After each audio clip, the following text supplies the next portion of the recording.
everyone. Good morning, good afternoon, good evening, and welcome to our Millennium Fellowship webinar. I'm so glad to see so many of you joining. Um, oh my God, people are still they're on the chat box. Hi everyone. Welcome to our Millennium Fellowship webinar. I'm so glad to see so many of you joining from across the world.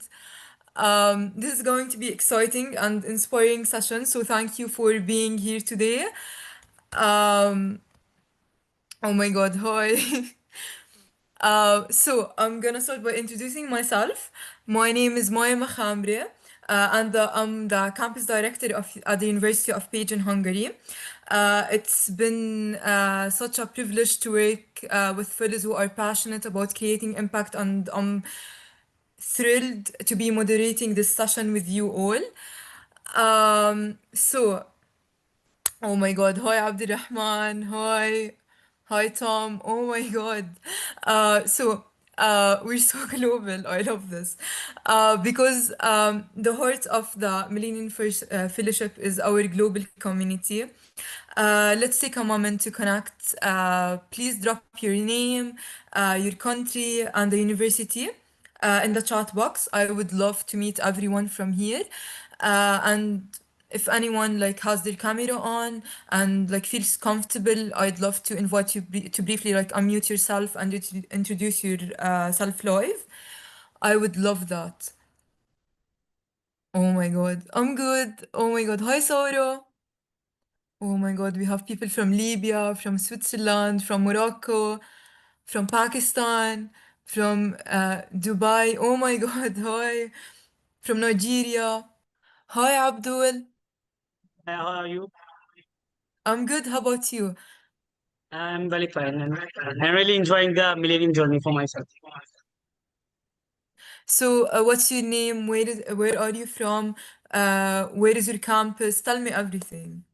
Okay, so basically, I am from Pakistan, particularly from Air University, Islamabad, the capital city of Pakistan, and I am focusing on building a education system for the underprivileged students, particularly from the age of 5 and 12, and we are focusing on SDG number 4, 3. And right now I have built my social platform, and we are collecting volunteers from my university and from the university of my capital city, Islamabad. I hope that many of the other fellows are also working on SDG number 4. Oh, yeah. It's so nice to meet you, and I really hope your project goes well. Here's today. Our agenda for today. We'll start with our distinguished speaker. It's my honor to introduce our guest, Mr. Ramu Damodaran, has dedicated over 30 years of service to the United Nations, most recently as a Chief Partnerships and Public Engagement at the Department of Global Communication, where he oversaw relationships with civil society and the creative community and publications of the United Chronicle. Um, he also led the United Nations Academic Impact, served as a secretary as a secretary committee on information, and has taught courses at the United Nations at universities from New York to Sydney to Seoul. Earlier in his career, he served in the Indian Foreign Service, including as an executive assistant to the Prime Minister of India and later rising to the rank of ambassador. Beyond his distinguished diplomatic UN career, Mr. Damodaran continues to advise global institutions and inspires a lot of young leaders through teaching and public engagement. So please join with me in giving a very warm virtual welcoming to Mr. Ramu Damodaran. We are honored to have you here. The floor is yours. It's every time I get a chance to meet with Millennium Fellows, I have two very powerful feelings of realization and of regret. Realization because I see how tangibly and effectively a program like the Millennium Fellowship has been able to bring in the resources, the talents, the imagination, and may I say the daring of young minds throughout the world to address in their own lives, in their own communities, what the United Nations has been trying to do for close to 80 years. And regret because I wish we had thought of all of this sooner. When we started the United Nations Academic Impact in 2008, that is the one thing that Secretary General Ban Ki-moon said. Why didn't we think of this earlier? Because you have this huge community in the world of teachers, of researchers, and yes, of students who are all working towards one finite purpose, using their knowledge to make their lives better, and in the process, make the lives of others in the single world we have better. And we did not do it soon enough because we chose to think of two separate UNs. A political UN where countries came and governments were represented, and they talked to each other, they passed resolutions, and another which was really the supportive sector, non-governmental organizations, academic institutions, writers, the press. And what was seen in all of them was the capacity to help the United Nations. But now we've come to a very exciting point. The 21st century is already a quarter old. We will soon be in 2026. And then before we realize it, we will be in 2030. But I'm not someone who is easily trapped, if you will, by those deadlines. I'm proud of the fact that many of the ideas in the Sustainable Development Goals, which were adopted in 2015, did reflect what the academic impact of the United Nations started with. The academic impact spoke about global citizenship, an idea that had never found reflection at the United Nations, because for many, the United Nations was meant to be an organization of governments and states, and not of citizens. And those governments and their states said, we do not want to dilute the citizenship that our people have of our country by talking about the then mysterious phrase, global citizenship. But then in 2015, when the Sustainable Development Agenda was adopted by the United Nations and its General Assembly, a remarkable thing happened. In the SDG, the Sustainable Development Goal on Education,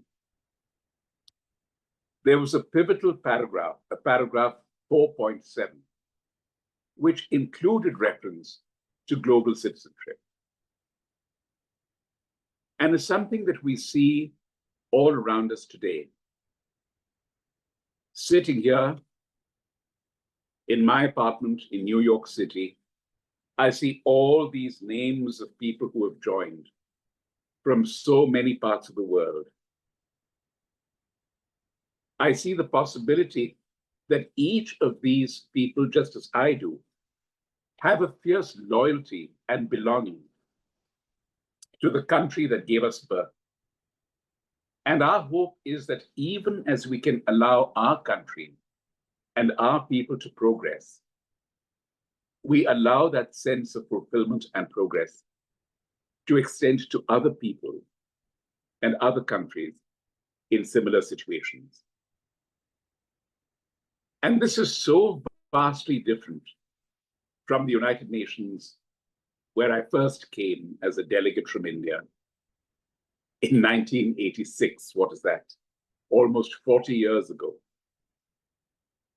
And I remember when I was in a conference room and countries would speak, and if some country were to say, what is India doing about poverty? let's say, I would immediately raise my hand and say what India is doing about poverty, or what India is doing about primary education, or what India is doing about rights for women, is a matter for the government and people of India. It is not a matter for the United Nations. And other countries would have done the same, because we were so convinced that we were part of an organization, but our identity was still that of a single nation state. How that transformed. The transformation began in the year 2000, when we came up with the Millennium Development Goals and the Millennium Declaration. And countries soon began to realize that it was in their own interest to be part of a global community rather than going it on their own. And then 8 years later, as I mentioned, the academic impact began. Again, something which should have been unheard of when I first joined the United Nations.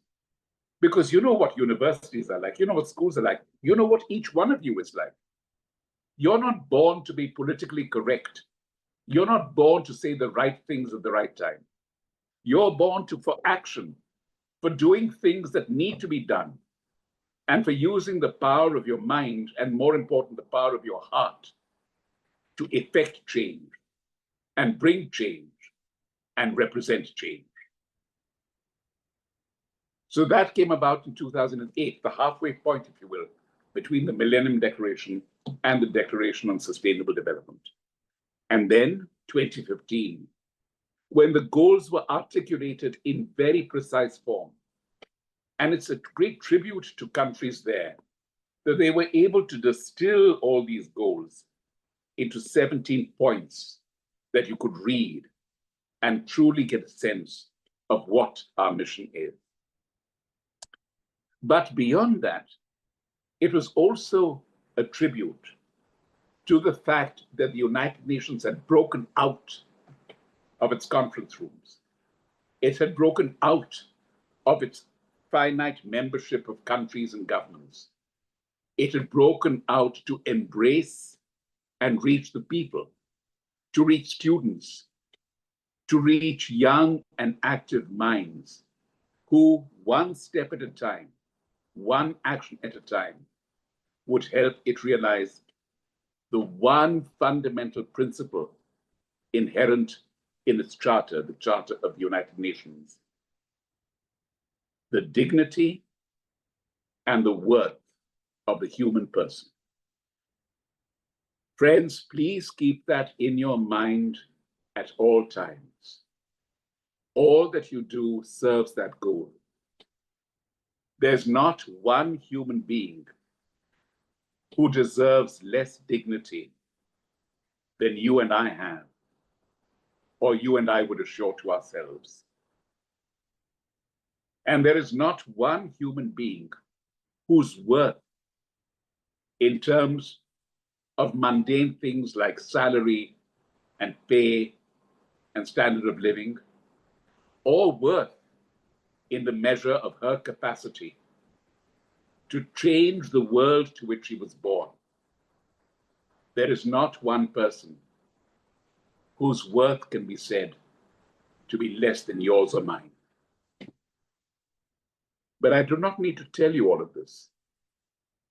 Your being here, your volunteering to be one of the 4,000 Millennium Fellows chosen from a global pool of 60,000 applicants testifies to your faith, your courage, and above all, your conviction that we need the United Nations. But even more, the United Nations needs us. I would now like to extend this, if I may, to a conversation. There is so much I will listen to and learn from you, and I'm very, very grateful for this opportunity. Your words are very inspiring, Mr. Ramu. and I'm very excited to have this conversation with you. And I really want to ask you a couple of questions regarding what you said because it really inspired me from inside. You mentioned that 23 is like coming closer, right? So, from your experience as a member of the Leadership Council of the Sustainable Development Solutions Network, and with 23 coming closer, so do you think there is a need in reimagining the SDG framework? I was saying that the Sustainable Development Solutions Network actually predates the SDGs. It was set up in the early years of this century, and it has a very good word in it, which we don't have at the United Nations, the word solutions.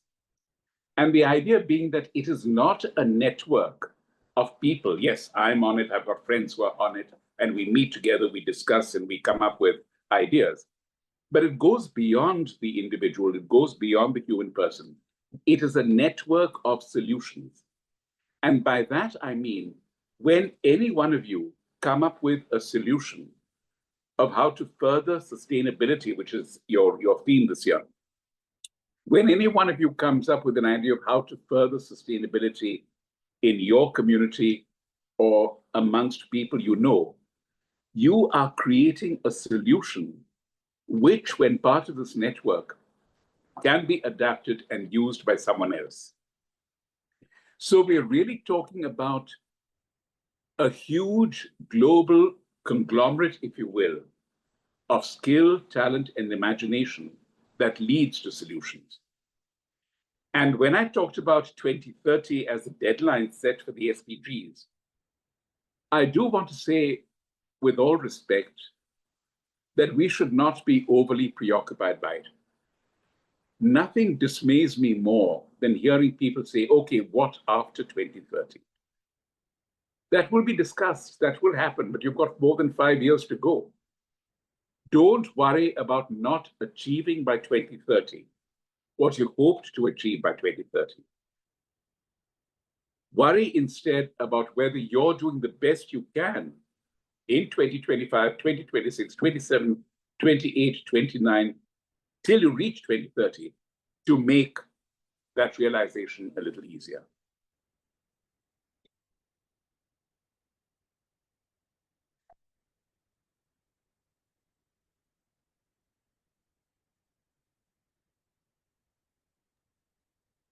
Yeah, I really hope that by 2030, we'll. Can you hear me? I can hear you, yes. By 2030, we'll have everything that you said, and I'm not worried because your words has made me less like worried about 2030. I have a second question for you. So your earlier work experience includes a position at the Department of Peacekeeper and Social Political Questions.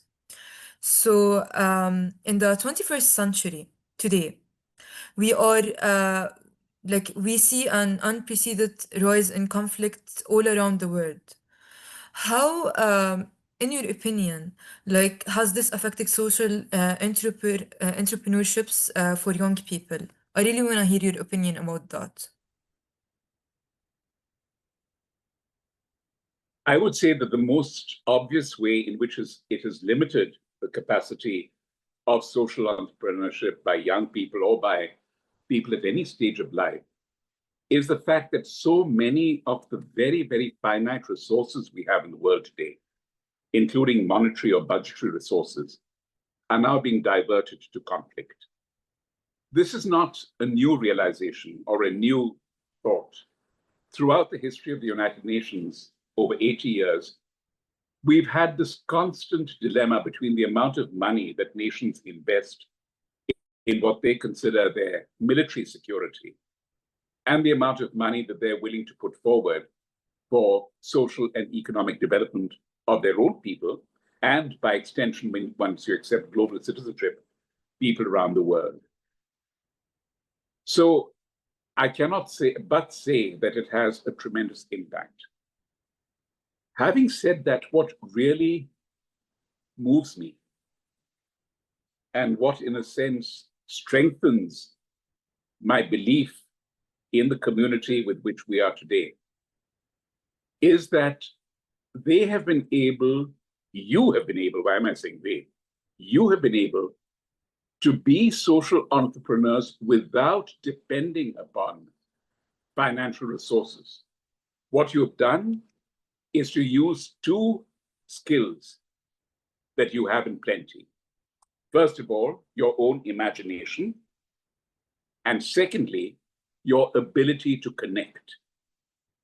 And I can imagine each one of you, in whichever part of the world you are, getting up in the morning, getting your phone or your tablet, and seeing what has happened the night you were sleeping, which was the daytime in another part of the world.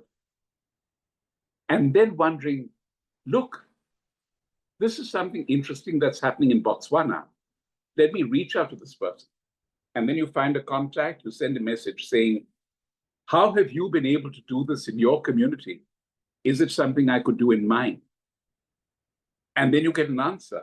That connection is born, and your imagination has chance to soar still further. So yes, and finally, please let me say, I really hope, we don't get lost or stuck in nice sounding words. I think social entrepreneur, to be honest, is a dreadful word, because you really have to struggle to understand what it means, when actually what it's trying to say is so simple.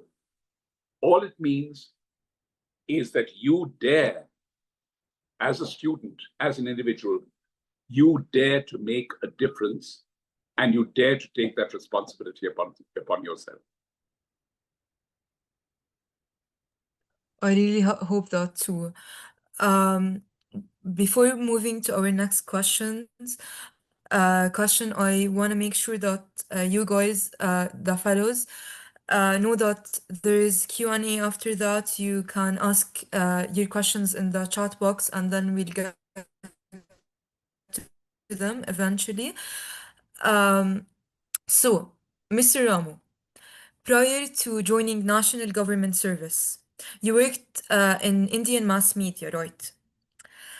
So, Indian mass media, including television, radio, and print publications. You have also been in charge of UN Chronicle magazine and the yearbook of the United Nations. What are the best ways for young change makers to navigate modern communication challenges? Frankly speaking, I don't think that today's young people who are so well represented here need any guidance in that regard, because if anything, it's my generation who has to come to you for guidance on how to do this. I still have not quite fathomed how to work on sites like, say, medium.com or others where you have a chance to put forward your views and reach the world.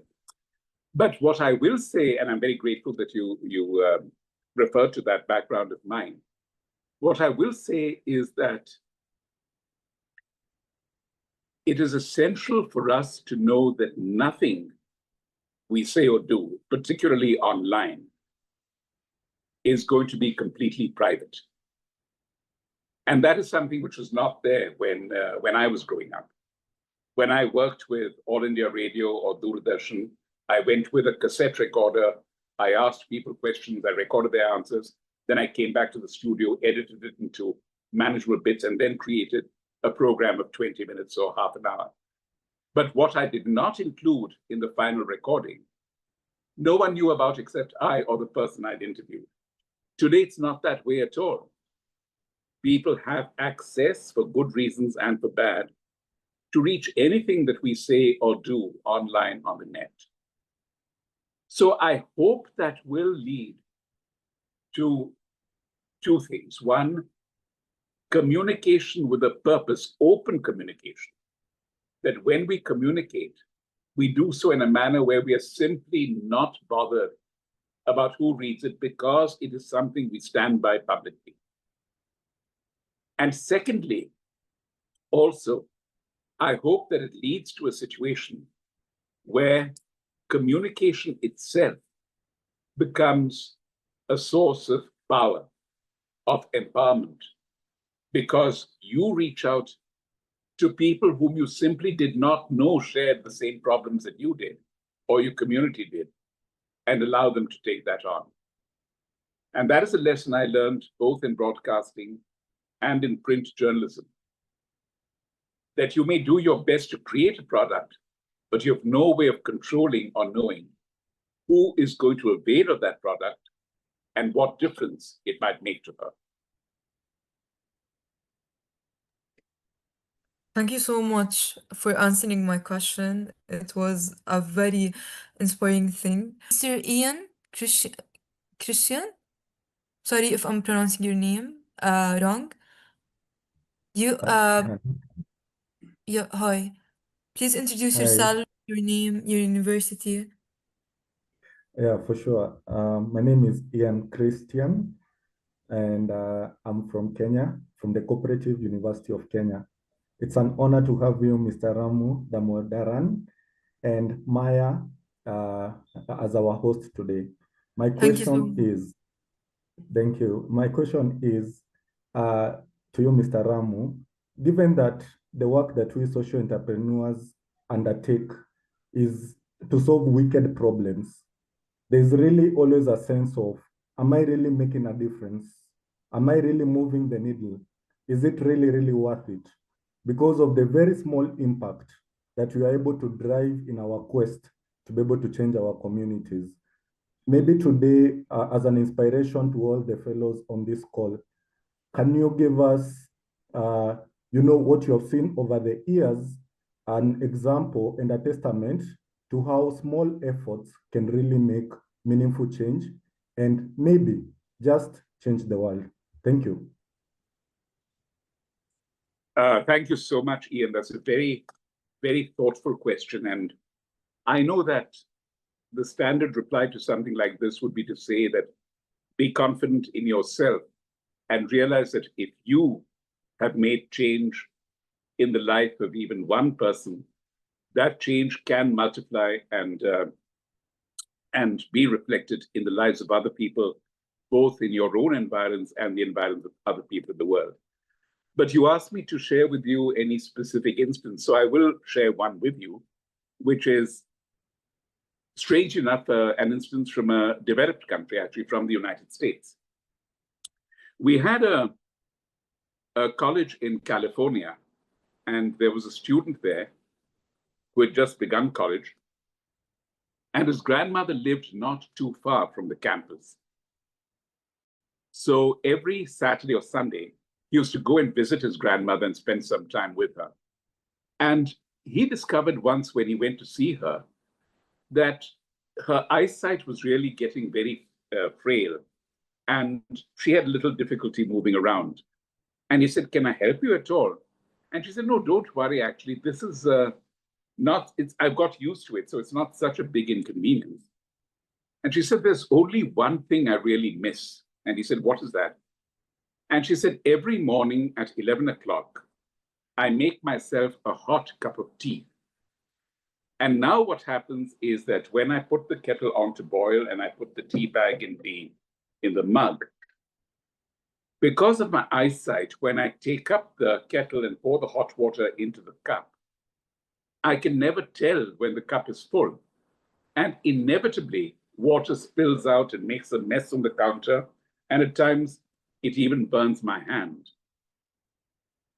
So this young man thought about this, went and talked to some friends, and the next Saturday when he came, he brought a mug with him. And in this mug, he had installed a little sensor about an inch from the rim, so that when the hot water reached this point, it beeped. And his grandmother knew, I should not pour anything more. And through that one innovation, if you will, he was able to make his grandmother's life that much happier. So that is an instance. And then, of course, the idea spread. More and more people took to having cups with these little sensors in them, which could be used by people with failing eyesight or by people who wanted that degree of freedom and caution. But I think it's important to say this because there's also sometimes the idea in our minds that sustainability or sustainable development is only relevant for the developing countries of the world. And here we have an instance of an elderly lady in a country like the United States who depended upon the imagination and resourcefulness of her grandson and his friends to make her life simpler and happier.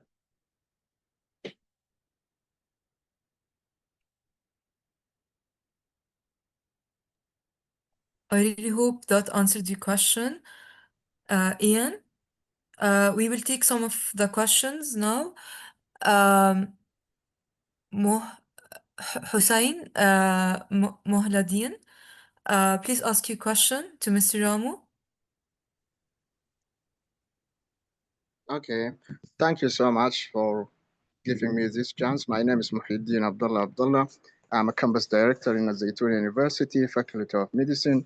Really, I'm so excited to hear your insights on how social society, peacekeeping, and global communication can create real impact. Your experience at the UN is inspiring, and I'm eager to learn how young leaders like us can contribute meaningful change locally and globally. So my question is to Mr. Ramu, based on your experience, what strategies help civil society organizations create long-lasting impact local communities? So you're asking, how can local organizations make an impact globally? Is that it? Or? Yes, my question is based on your experience. What strategies help civil society organization create long-lasting impact in local communities? Oh, thank you. I think it's a fascinating question. And I think the first thing that is important in this regard is for the local community to accept civil society organizations. And there are times when we come in as civil society organizations, or indeed as Millennium Fellows, and we begin thinking about bringing change to people who do not really realize they need that change. And so it's really incumbent upon us not to take anyone for granted, least of all our communities. What we need to do is to allow our sense of entrepreneurship to devise ideas which then we can put forward with respect and with humility for the community to adapt and for the community to make changes itself. I'll give you one very small instance. There was a village in a developing country where the women used to go about a mile from their homes to get water from a well and bring it back home. And we had an NGO which came there and said, you know, women should not be walking up and down like this. So they used a lot of engineering technology to be able to create wells in the vicinity of the village so the women did not have to go. What was the reaction? The reaction was not one of happiness or gratitude. The women were very unhappy because for them, each time they walked that mile to get water, they would all sit down by the well and chat and gossip and exchange news and spend a happy hour with each other before going back home. And by this social improvement, we had effectively destroyed their chance of privacy, of getting together. And so what we need to do is to see, always take your local community into confidence about what you want to do. Don't spring surprises on them. And believe me, people are sensible enough to make the scales to decide what can work and what sacrifices they may need to get something bigger than what they already have. And in the end, the women accepted it. They accepted the fact that they no longer had to trudge a mile each way to get water, but they also accepted the fact that they could, every 3 days when they wanted, get together in privacy without their husbands, without their children, and talk to each other. Thank you so much for full answer. Thank you so much. Thank you, sir. Thank you. Now moving on to Jaden Nelson question. We would love to hear from you. And guys, feel free to drop your questions in the chat box.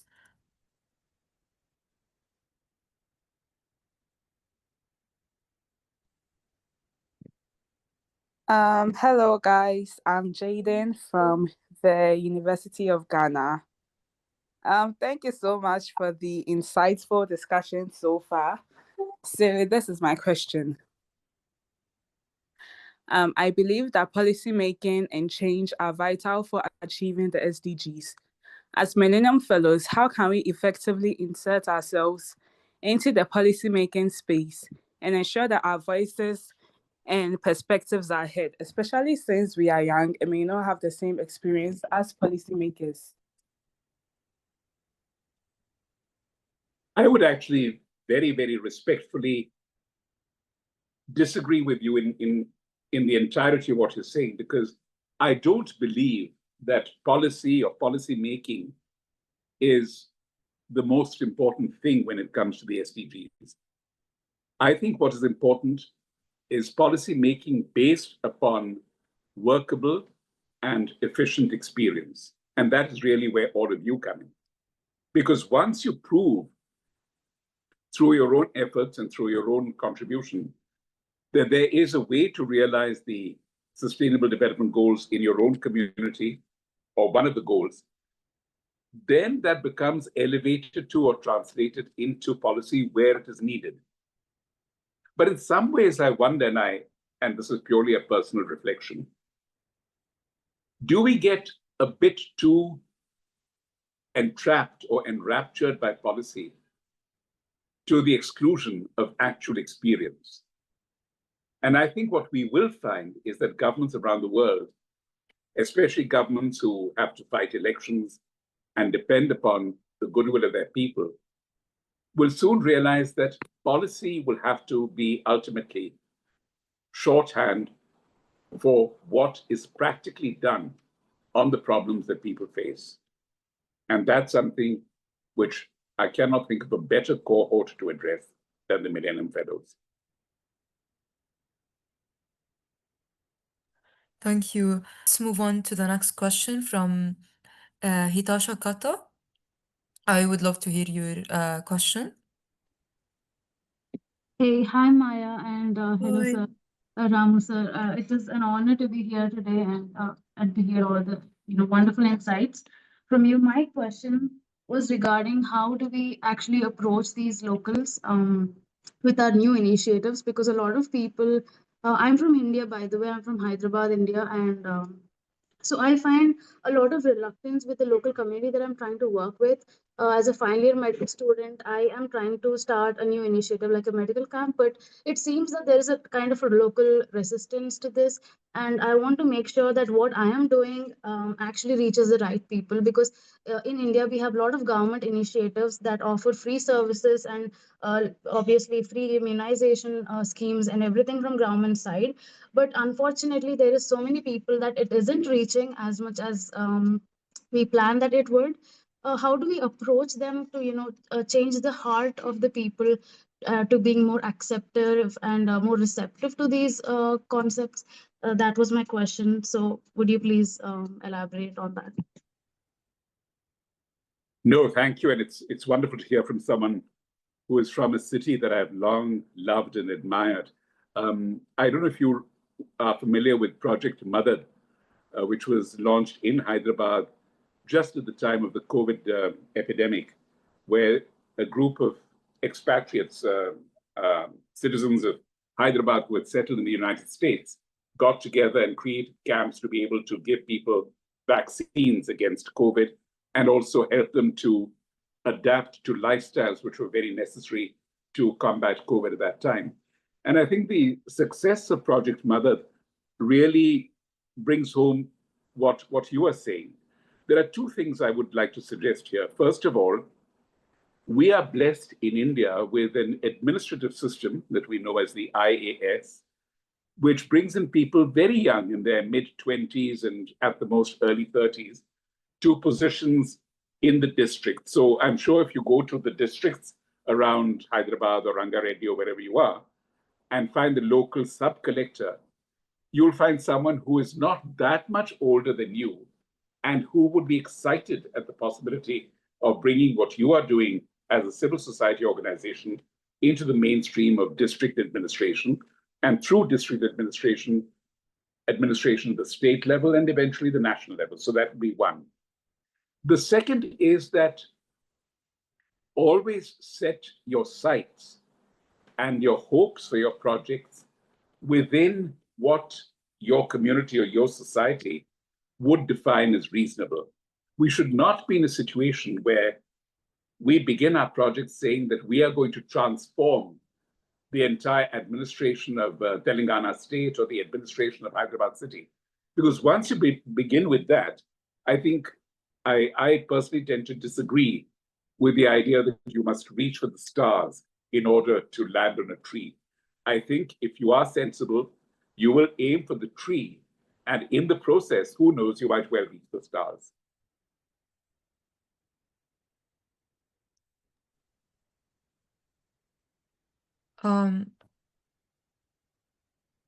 Thank you so much, Mr. Ramu.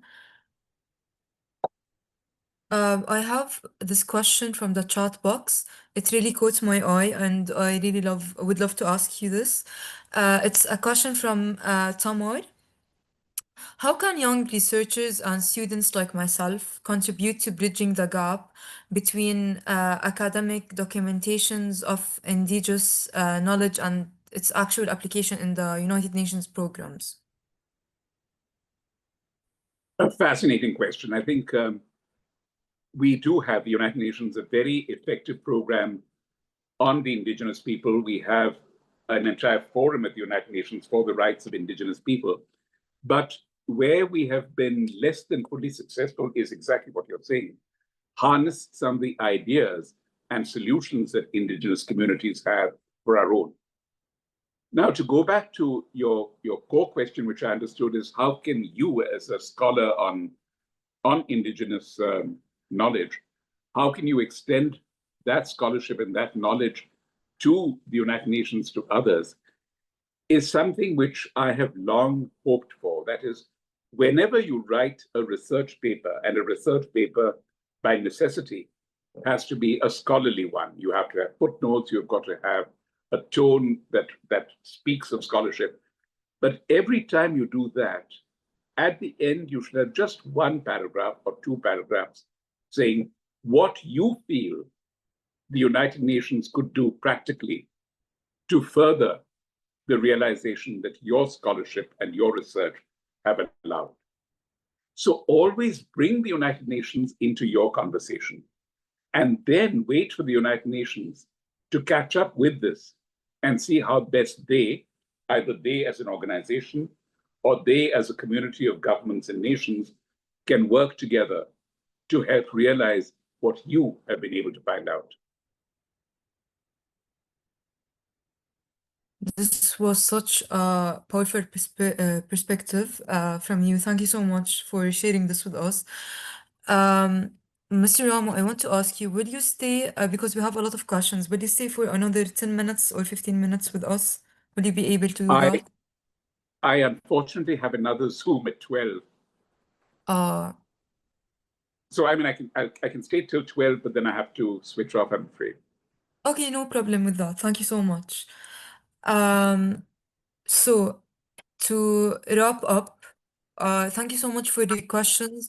We will be answering them soon.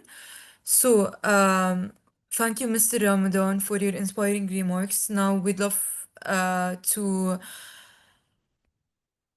hear everyone in the chat box. Please, you share your questions again. As we come to an end to this session, I want to thank you all of our Millennium Fellows for your thoughtful engagement and questions. And of course, a very special thank you for Mr. Damodaran for sharing this, his wisdom and experience us with his experience with us today. And one final note for our fellows, if you'd like to stay in touch, I'll invite Mr.